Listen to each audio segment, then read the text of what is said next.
No agribusiness has undergone a more dramatic change in ownership in the past couple of years than the Australian sugar industry. It seemed that all of a sudden overseas investors just couldn't get enough of our sugar mills. And while some lament the end of grower-owned cooperatives, others say the newcomers have injected some sorely needed capital into the neglected processing sector.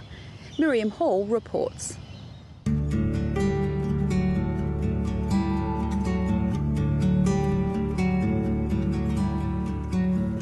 Winter in Queensland's Burdekin region is predictable.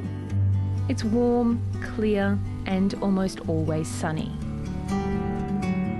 By this time of year, the soaking summer rains have given way to the dry season, providing perfect conditions for growing the country's biggest sugar crop.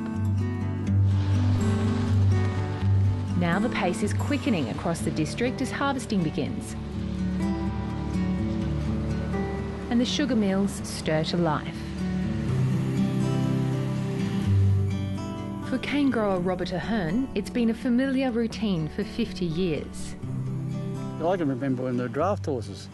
I've got a tractor now that's got GPS. I don't even put my hands in the steering wheel, it drives itself, you know, so yeah. Yeah, I could, it's better now. And the changes aren't just on his farm.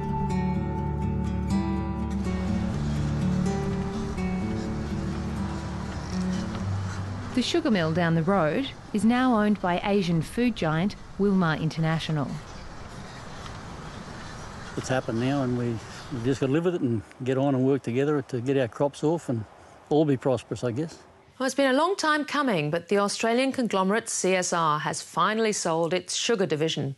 The Singapore agribusiness giant Wilmar trumped China's Bright Food Group with an offer of nearly $2 billion.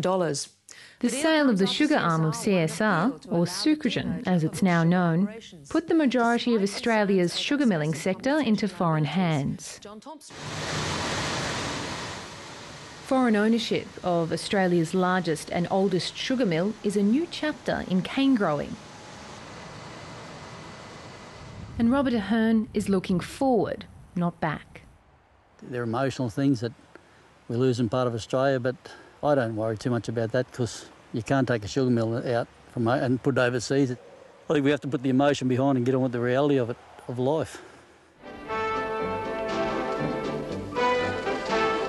The cane cutter is a man who traditionally makes a lot of money while the season lasts, and the season lasts from June to December. Sugar has been grown in this country for well over 100 years. In the early days, workers would flock to sugar regions between June and December to cut cane by hand.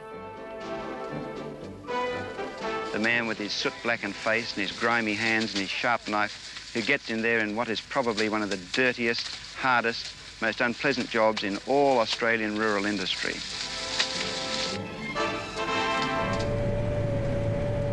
Today, it's a completely different picture. There are 8 milling companies in Australia, with operations from Mossman in far north Queensland down to Grafton in northern New South Wales. Over 70% of sugar milling is owned by offshore owners, most of them Asian companies. It's a big change for a sector that, until 2 years ago, had only a small amount of overseas investment. A good thing, according to some in the industry.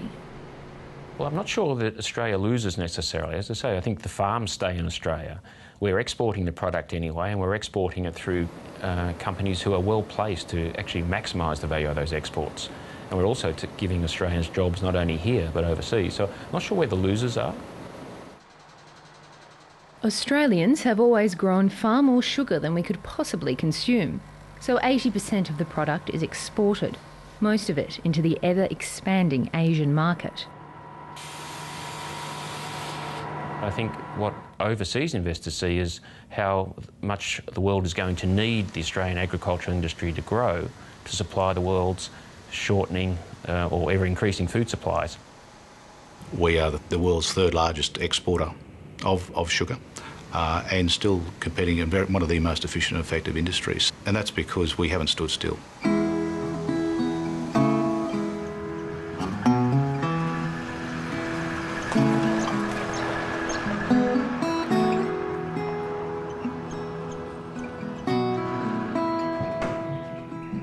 Peter Hall is a third-generation cane farmer, but he's the first of his family to send cane to a mill that's owned by an overseas company.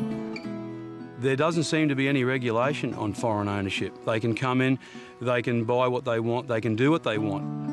Now he's waiting to see if new ownership means an upgrade to the ageing mill. Would you have preferred to see the mill in Australian hands? Oh, absolutely. Preferably farmers' hands. That way we're, masters of our own destiny, but that wasn't the case. We haven't got the funds. This is the big thing with foreign investment and ownership. We do need it, but I think there should be a lot more regulation on it. I think the main focus now is ensuring that the benefits of those investment are attained in our communities. Steve Greenwood is the CEO of the sugar industry's largest lobby group. His job has been to help steer the industry through its biggest period of change yet. He wants to make sure marketing arrangements aren't disrupted by overseas investment into the mills. It'd be fair to say a number of our growers are out there going, well, what's going on? Why is there this sudden interest in our industry? Do you think that apprehension is justified? Look, the industry itself needs the money. For the last 10 years we have been an industry that's been going downhill, that's fair to say. A lot of the assets have been run down, a lot of the capital is run down. So we're now seeing, the injection of billions of dollars into our industry. So that's very welcome. Nothing shows the overseas appetite for Australian sugar like the sale of this mill. Last year, Tully Sugar was the subject of an international bidding war. The eventual winner was COFCO, a Chinese government-backed food giant. The sale marked the end of an era. Since 1930, this mill had been owned by growers. There was a realisation, I think, Miriam, that the future for the business required more capital to keep the business expanding. Tully is a town that was built on sugar. And while there was a sense of sentimental attachment to the mill, hard-headed economics eventually won out. The fact that the company had basically been in growers' hands one way or the other since about 1930. So there was some long-term relationships with the company. It passed from generation to generation. So there was certainly some resistance in some areas. Has that resistance faded away? Absolutely. Certainly from a company point of view now, I hear no noise at all about the ownership. Indeed, I think people are sort of looking forward to the future under the new ownership. There is one Australian company that's made no secret of its desire to increase its hold on the local sugar milling industry. North Queensland's Mackay Sugar has tried to create an Australian-owned milling conglomerate by attempting to buy Tully Sugar and Proserpine Cooperative. In both cases, Mackay Sugar lost out to foreign companies. But Mackay Sugar has now bought Mossman Mill in far north Queensland to increase its milling capacity. I believe that the Australian sugar industry offers one of the cheapest expansions in the next couple of years, and that expansion opportunity just really revolves around increasing cane supply. Whereas if you were to go to Southeast Asia or Africa, there's a lack of infrastructure. There's a requirement to put up mills and port facilities for sugar.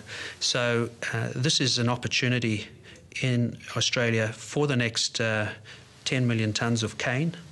And I think it's one of the cheapest available around the world. And that is probably what's driving the international commodity houses to take an interest in our sugar industry. If there is such confidence in Australian sugar, it does raise the question, why isn't more money spent on mill upgrades and construction? Robert Carey is a North Queensland cane producer and accountant who is planning to build a brand new mill in North Queensland. I don't hide the point that I think the Australian sugar industry has lacked vision for quite some time, and that's led to that lack of capital interest from Australian companies.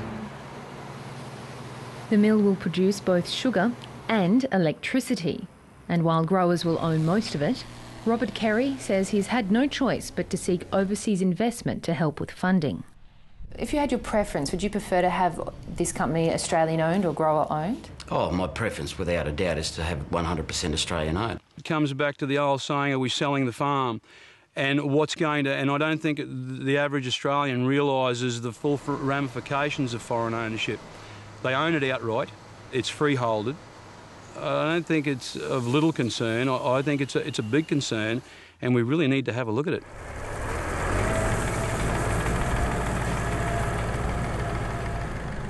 But Robert Ahern is focusing on the positives that could be to come.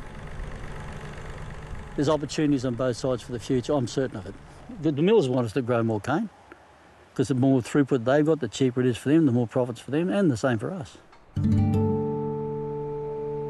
The Australian sugar industry has been built on foreign investment. Over the last 100 years, we've seen many foreign companies investing in our industry. So it's not foreign to us, so to speak, and it's a very important part of our industry. Over the last 18 months, we've seen a massive injection of new interest in our industry, new money coming in, and for an industry that for the last 10 years has been struggling, this is a welcome thing.